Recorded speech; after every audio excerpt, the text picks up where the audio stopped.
Very good morning to you, students. Welcome back to our history class. Okay, so today I'll finish the third and concluding part of chapter 2, that is Europe and India. Now, all of you, I expect you to send your homeworks to me as early as possible. So far, I have received few students' homework. I would want to receive each and every child's homework here. Otherwise, like I said, you all will be marked as absent. तुम सब absent mark किए जाओगे जिसने भी homework नहीं मुझे post किया अगर, तो प्लीज जल्द से जल्द सारे बच्चों की होमवर्क मुझे यहाँ पे होनी चाहिए। और होमवर्क क्या थी हमारी? होमवर्क ये थी फर्स्ट कि मैंने दिया था कि flow chart of all the oral and written sources of history, you have to show it in flow chart format. Second, I had said कि I had given you notes of chapter 1, okay, sources of history, and I expected you all to complete those notes. Now it's over 2 weeks I have given, so I expect you all to finish your notes and post it to me as early as possible. Okay, before that I had also told you all that the filling the blanks which are given, I had given you with options. I had asked you to do that as homework in pencil, so that whenever in our next class, that is now, I'll be giving you the answers, the correct answers I'll be discussing with you, and those you will be checking yours and making it in fair with pen. Okay, so all of you, now I'm going to discuss, before continuing with lesson 2, the concluding part, I'm going to first discuss with you the answers of the filling the blanks of chapter 1. So all your books are ready, I hope, and keep the pencils ready so that whichever answers I'm giving, either you will know it is right or wrong. If it is wrong, then please erase it and write the correct answer. So the first one of choose the correct alternative and write the complete statements. The first one, among the historical dash sources are based on modern technology. Now, which are the sources that are based on modern technology? आजकल के ज़माने के modern technology के आधार पर कौन सी ऐसी historical sources है? क्या वो written sources है या सिर्फ oral sources है या material यानी जो चीज़ें हमें मिलती हैं उसके आधार पे है या वो audio visual दोनों है? तो ऑडियो और विजुअल दोनों है। यस, आजकल मॉडर्न सोर्सेज में जैसे फिल्म्स में उन लोग या सीरियल्स में उन लोग ऑडियो विजुअल सोर्सेज द्वारा हमें हिस्ट्री के बारे में बताते हैं। So this is the first answer, D, audio visual sources. Then all of you are taking down. Now the second one, the dash is a museum in Pune which gives information about the history of Mahatma Gandhi. Now which is that place in which there is a museum in Pune which gives information about the history of Mahatma Gandhi? नाम क्या है उस जगह का या उस building का? Is it Aga Khan Palace? Is it Sabarmati Ashram? Is it Cellular Jail? और is it Lakshmi Vilas palace? तो हमने वो कलर बॉक्स में देखा था कि आगा खान म्यूजियम जो है पुणे में जो स्थित है, वो हमें महात्मा गांधी जी के बारे में इंफॉर्मेशन देती है। So a, Aga Khan palace.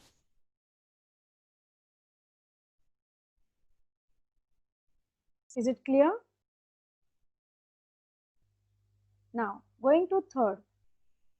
A unique discovery of modern technology in 20th century is dash.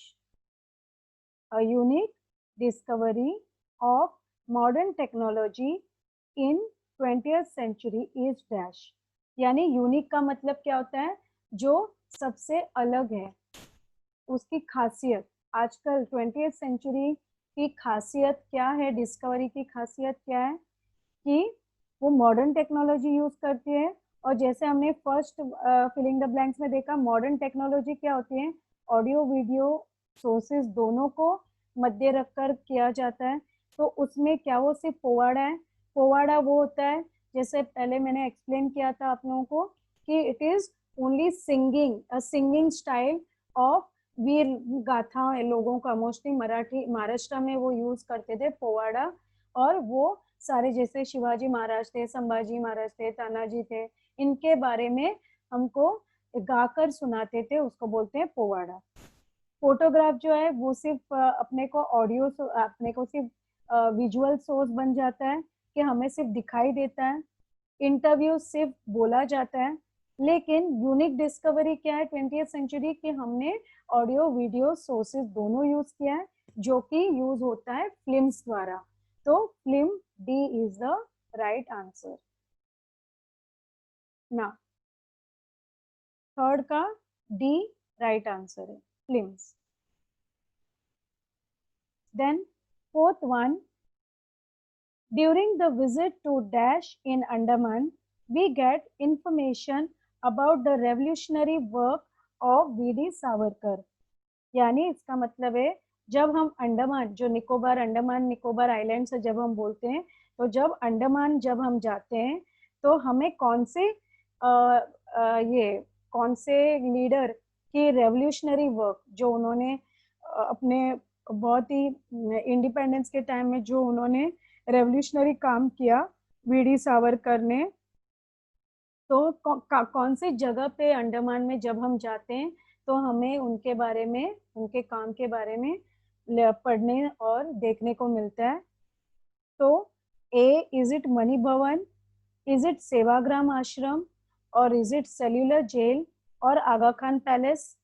तो हमने पहले ही देखा है, आगा खान पैलेस है वो पुणे में है, जो महात्मा गांधी जी के बारे में बताता है। तो मणि भवन भी नहीं है, सेवाग्राम भी नहीं है। सेल्यूलर जेल इन अंडमान, अंडमान आइलैंड जो थे वहां पे जेल बनाते थे, और वहां पे क्योंकि उनके सारे काम वहां पे उन्होंने सारी दर्शाई है। वी.डी. सावरकर, जो विनायक दामोदर सावरकर उनका पूरा नाम जो था। Then fifth one, Dash provide us with information about contemporary events. Now, who provides us information about contemporary? Contemporary means आज के events. आज की जो events होती है उसको कहा जाता है contemporary. आज के event जो है, current जो है, उसको बोलते हैं contemporary. तो क्या क्या हमें करंट इवेंट्स के बारे में इंफॉर्मेशन देती है? क्या बुक्स देती है? नहीं, बुक्स हमें पास्ट प्रेजेंट सब जो पहले मोस्ट प्रोबेबली जो पास्ट में हुई है उनके बारे में, क्योंकि बुक्स बहुत पहले से लिखते हैं ना, कोई चीज के बारे में स्टडी होती है तो बुक्स लिखते हैं उसके ऊपर। तो बुक्स हमें हमेशा पास्ट ज्यादा ज्यादा करके हमेशा पास्ट इवेंट्स के बारे में, वो करंट नहीं हो सकते। आज की इंफॉर्मेशन इमिडिएटली हम बुक नहीं छाप सकते। So books don't give us current information contemporary events के बारे में। फिर ऑटोबायोग्राफीज, ऑटोबायोग्राफीज का मतलब क्या होता है? आत्मकथा जो खुद से लिखी थी, जो खुद कोई लिखता है उसको, अपनी आत्मकथा जो लिखता है उसको बोलते हैं ऑटोबायोग्राफी। एंड बायोग्राफीज, उसका डिफरेंस क्या है? ऑटोबायोग्राफीज से बायोग्राफी कैसे डिफरेंट है? बायोग्राफीज यानी किसी के कहानी, किसी के स्टोरी, किसी के जिंदगी के बारे में कोई भी लिखी हुई किताब, उसको बोलते हैं बायोग्राफी। अच्छी। So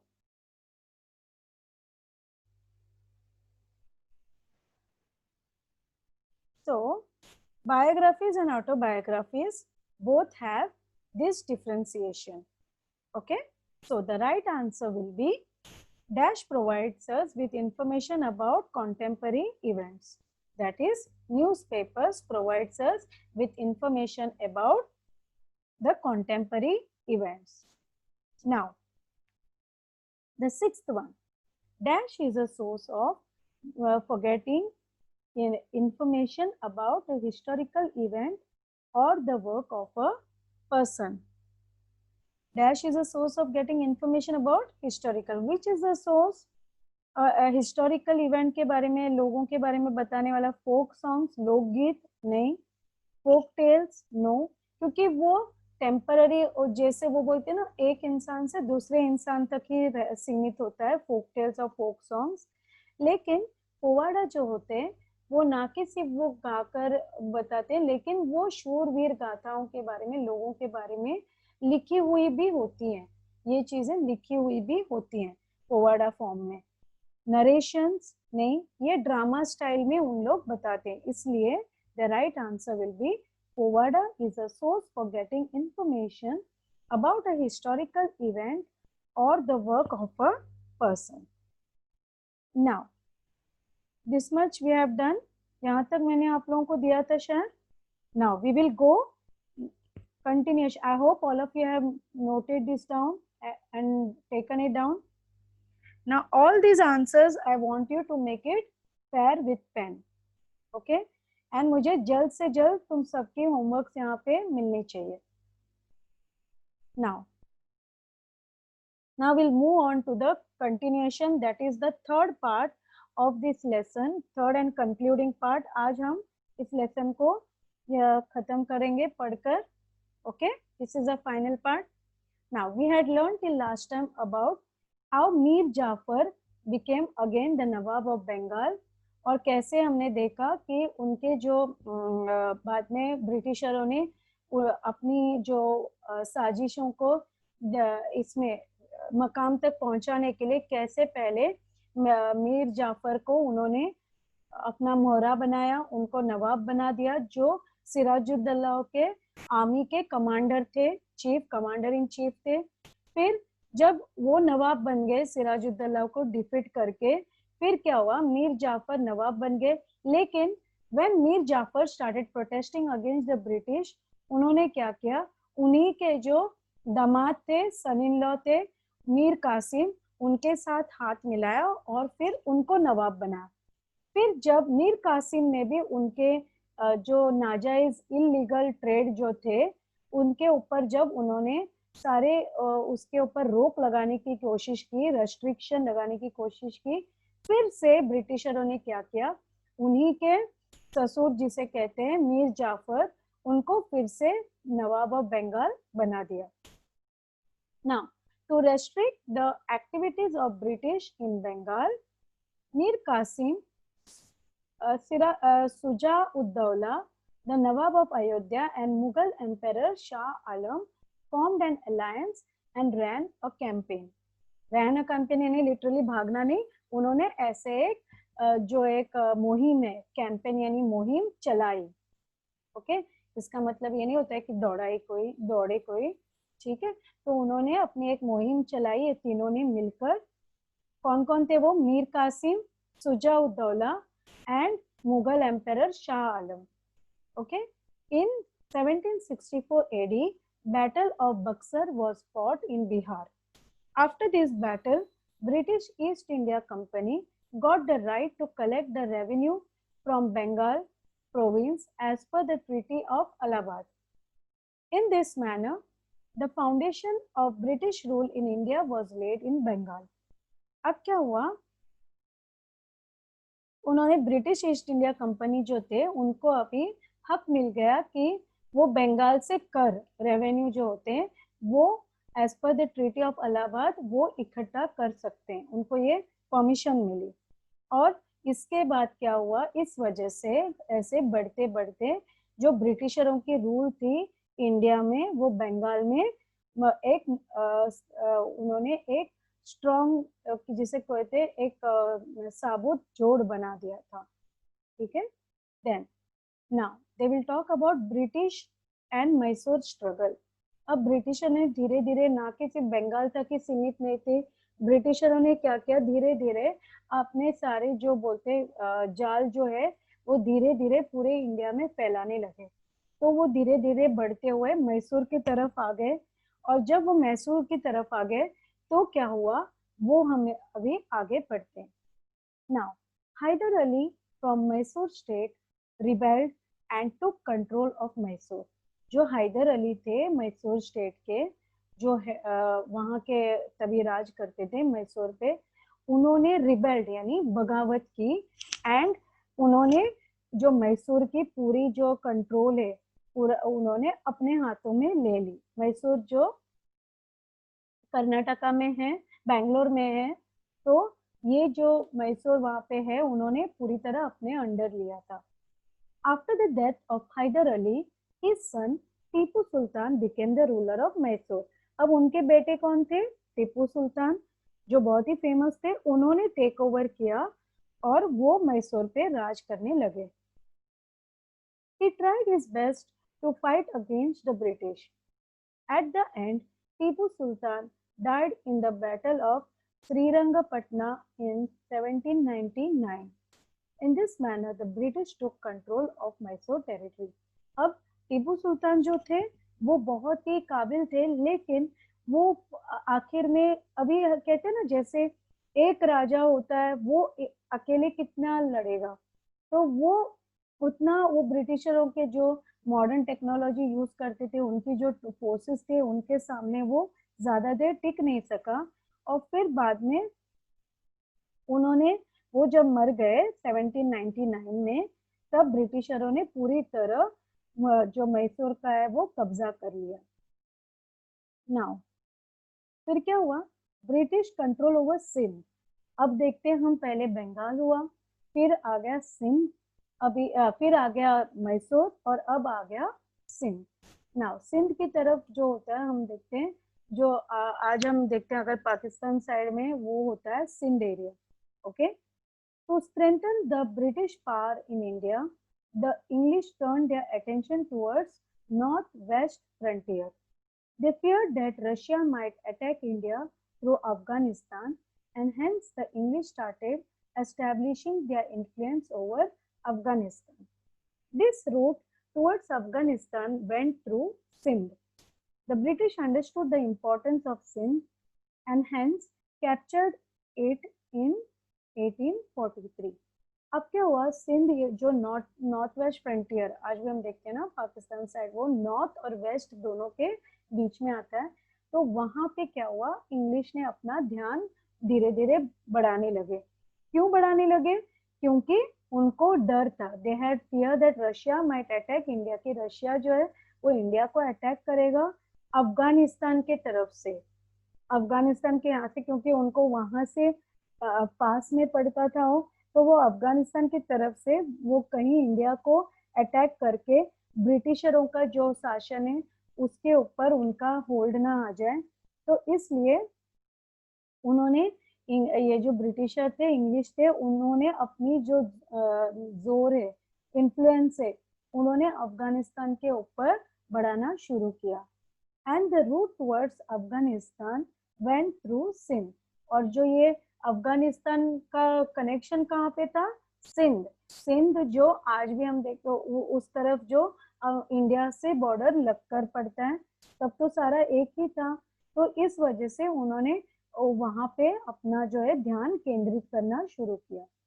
the British understood the importance of Sindh and hence captured it in 1843। अब उन्हें पता चला कि अगर हमें हमारा जो मुकाम है, हमारी जो, अगर हमें स्ट्रॉन्ग करनी है, हमारा जो एक रूल स्ट्रॉन्ग करना है, तो हमें सिंध के ऊपर अपना जो है मुकाम हासिल करना पड़ेगा, हमें वो हमारे कब्जा करना पड़ेगा सिंध को भी। और इसलिए उन्होंने सिंध को कैप्चर किया। कौन से साल में? 1843 में।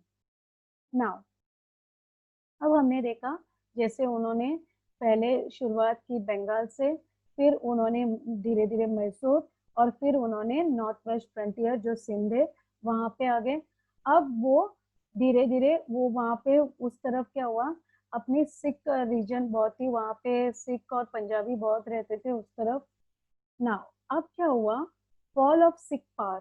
अभी जो सिख धर्म के लोग रहते थे वहां पे, उनकी पावर कैसे धीरे धीरे गिरने लगी, उसके बारे में वो हमें यहाँ पे बता रहे हैं। In the beginning of 19th century, the power in Punjab was in the hands of Ranjit Singh.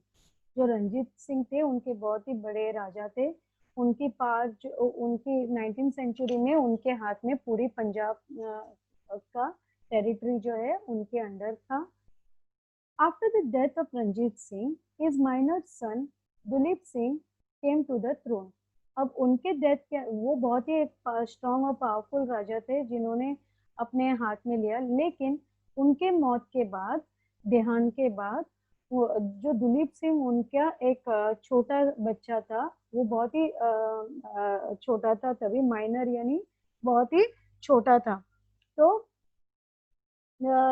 वो उनके थ्रोन पे आ गए ऑन हिज बिहाफ।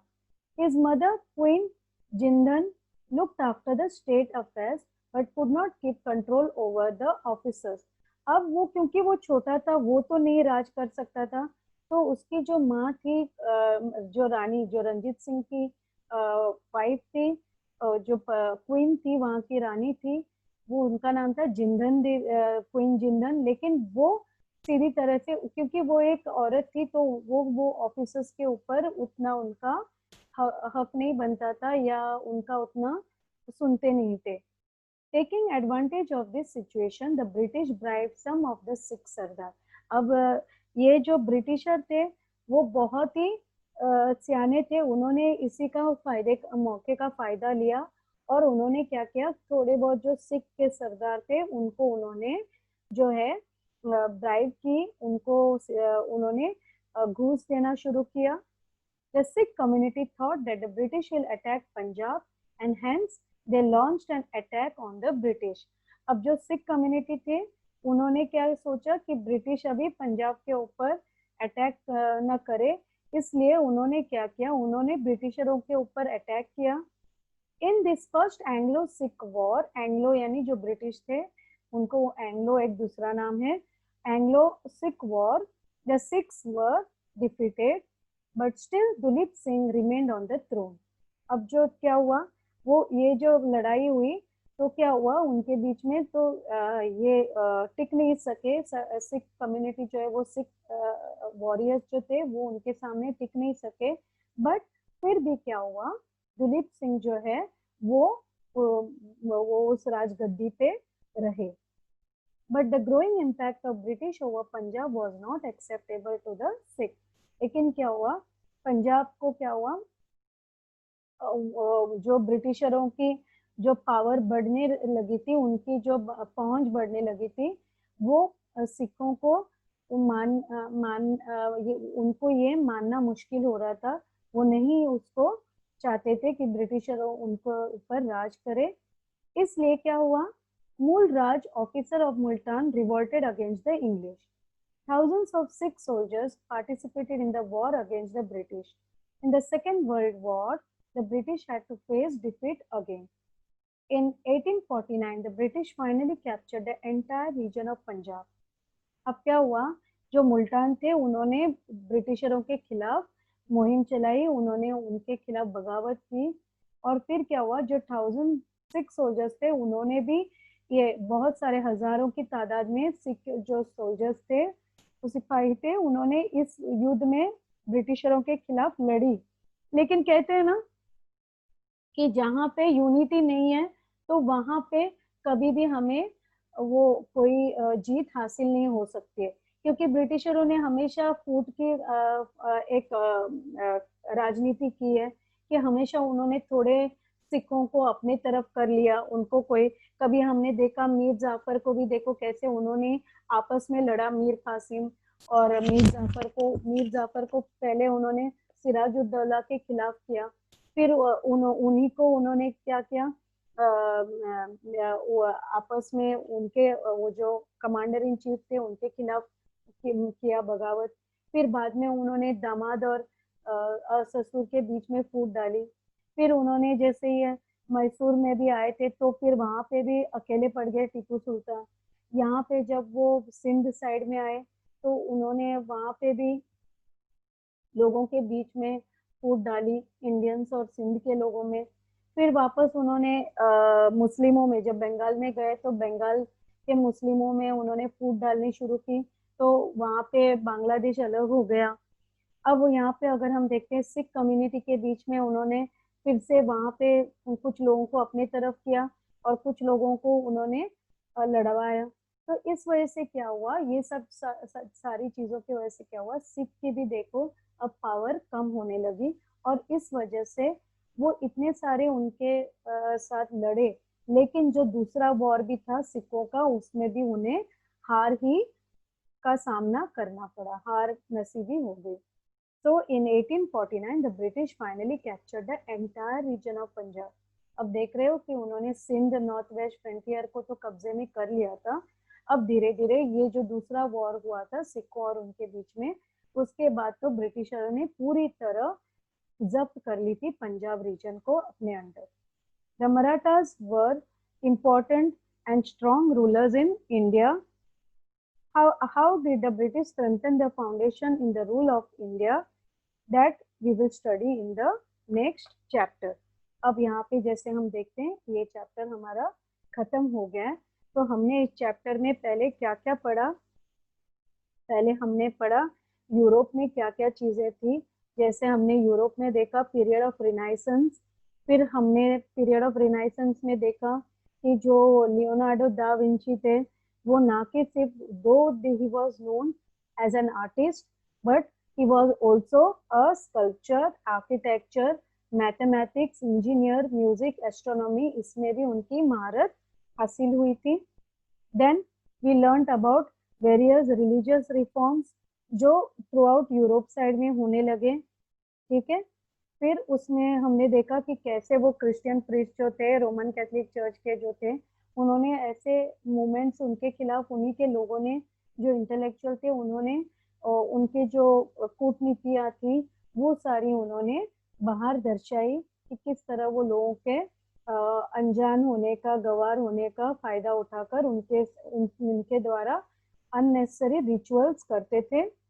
फिर हमने देखा ज्योग्राफिकल डिस्कवरीज क्या क्या हुए, यानी हमने क्या देखा जब ऑटमन टर्क्स ने कॉन्कर किया और कॉन्स्टेंटिनोपल को, इस्तांबुल जो आज की तारीख में जाना जाता है, तब वो what had happened, all the routes were blocked। इस वजह से we had to they had to find out new routes to trade, to start trading between Asia and Europe को जोड़ते हुए उन्होंने नए नए रूट्स की खोज की शुरुआत की।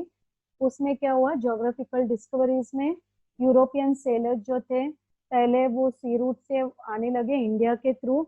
तो जो बार्थोलोमेओ डायस थे 1487 में पोर्चुगीज सेलर, वो शुरुआत की उन्होंने इंडिया के एक्सपीडिशन में, लेकिन उन्हें ज़्यादा उसमें सफलता हासिल नहीं हुई।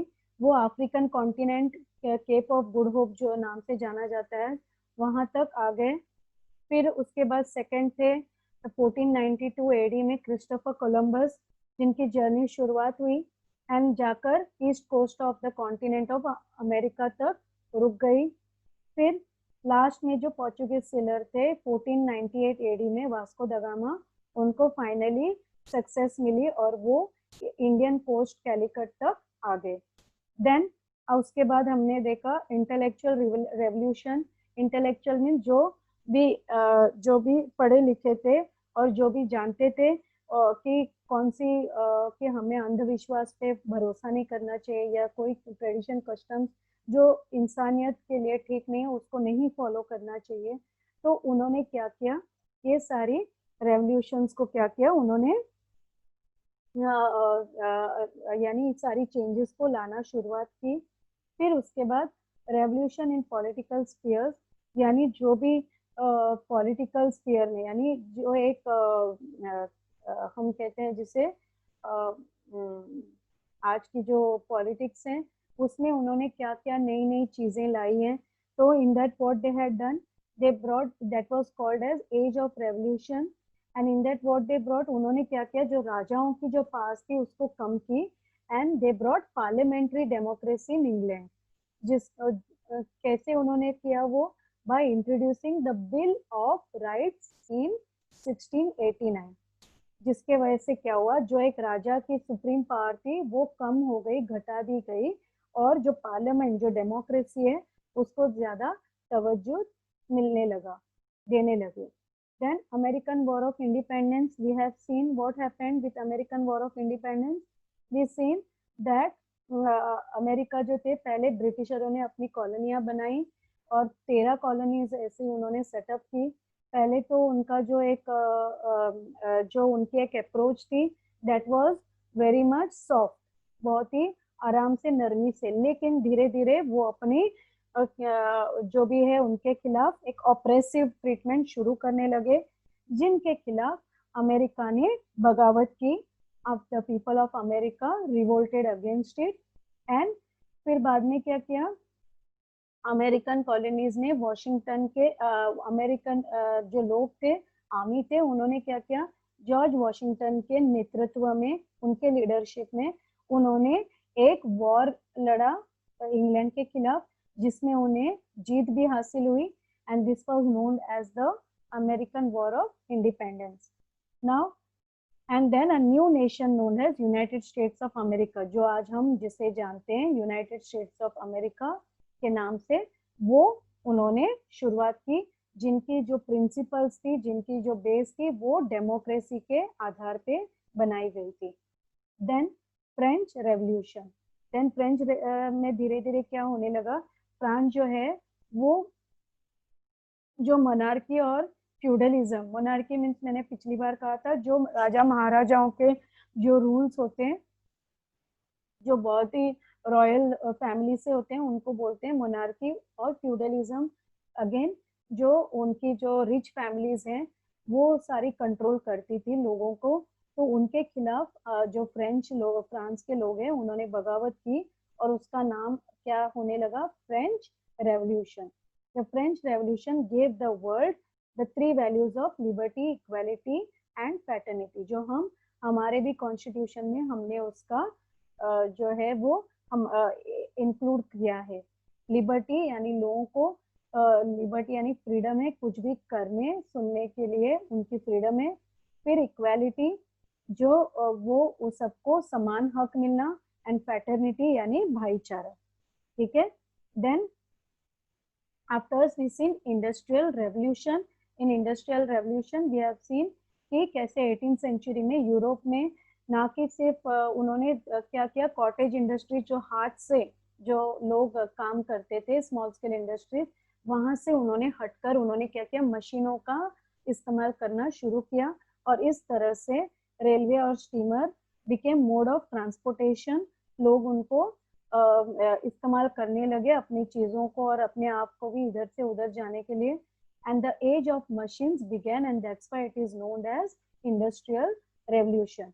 राइज इन कैपिटलिज्म, हमने देखा कि जैसे जैसे यूरोप और सब में बहुत फायदा होने लगा बिजनेस थ्रू, तो वही जो पूंजीवादी लोग जिसे बोलते हैं हम, तो वो जिनके पास पूंजियां जमा होने लगी, जिनके पास बहुत सारा पैसा बिजनेस थ्रू जो ट्रेड वो करते थे, पैसा जमा होने लगा, उसी पैसे को दोबारा उन लोग बड़ी बड़ी कंपनियां और इंडस्ट्रीज सेटअप करने में इस्तेमाल करने लगे।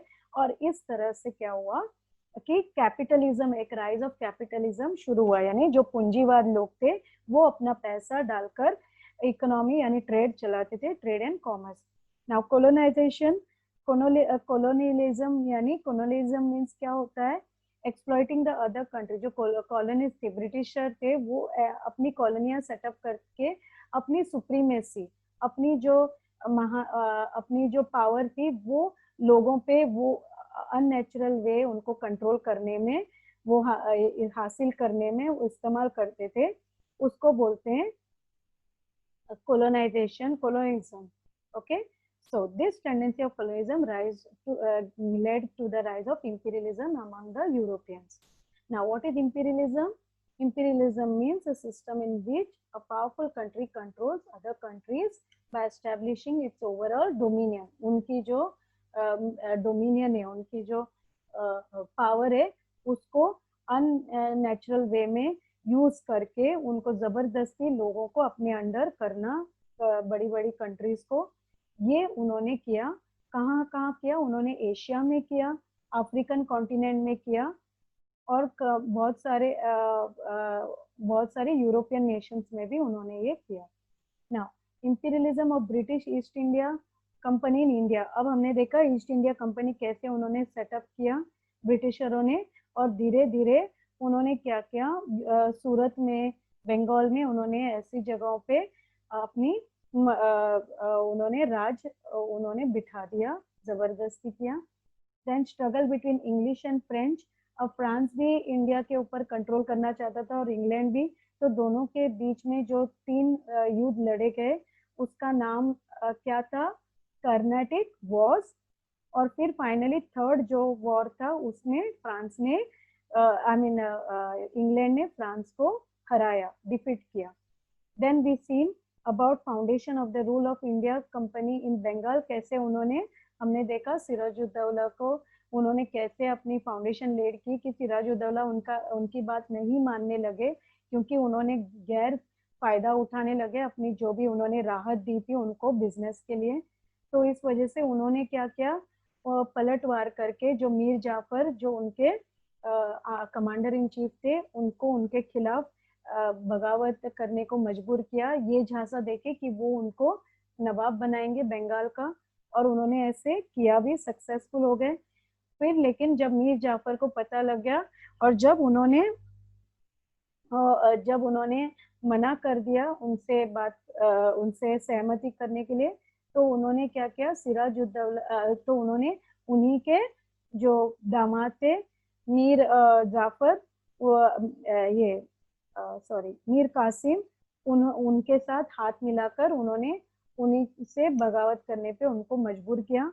लेकिन जब मीर कासिम ने भी उनके जो इलीगल जो उनकी जो इलीगल ट्रेड थी, जब उन्होंने उसके खिलाफ रेस्ट्रिक्शंस की, फिर जाकर उन्होंने मीर जाफर के साथ हाथ मिलाकर उसको नवाब बना दिया।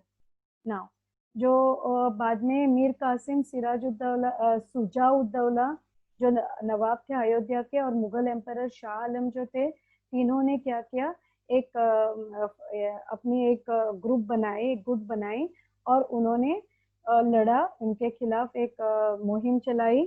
लेकिन वो बैटल ऑफ बक्सर उन्होंने बिहार में लड़ा। उसके बावजूद क्या हुआ, उसके तहत भी उनको ब्रिटिश ईस्ट इंडिया कंपनी को कर जमा करने का हक मिल गया through the treaty of Allahabad. Then ब्रिटिशरों ने धीरे धीरे अपनी जो है वो पहुंच मैसूर, अपनी जो नजरें वो मैसूर की तरफ, फिर उन्होंने सिंध की तरफ, और फिर उन्होंने पंजाब की तरफ अपना रुख मोड़ा, और तीनों जगहों पे उन्होंने अपना जो है वो मुकाम हासिल किया। तो इस तरह से हमारा चैप्टर 2 यूरोप एंड इंडिया खत्म हो चुका है। एंड नाउ मैं एक्सपेक्ट करूंगी अगली बार मैं आप लोगों को आंसर्स दूंगी, notes दूंगी lesson 2 के, but I also want you to try on your own. If you can solve it, please solve the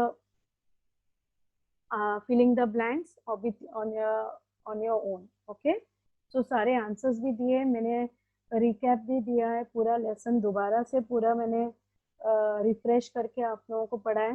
तो एक्सपेक्ट किए थरली आप पढ़े, क्योंकि मैं बहुत जल्द एक बार हमारे ये 3 लेसन्स हो गए, और सिविक्स की एक लेसन होने के बाद मैं आप लोगों की टेस्ट लूंगी। Okay, so please be ready for that.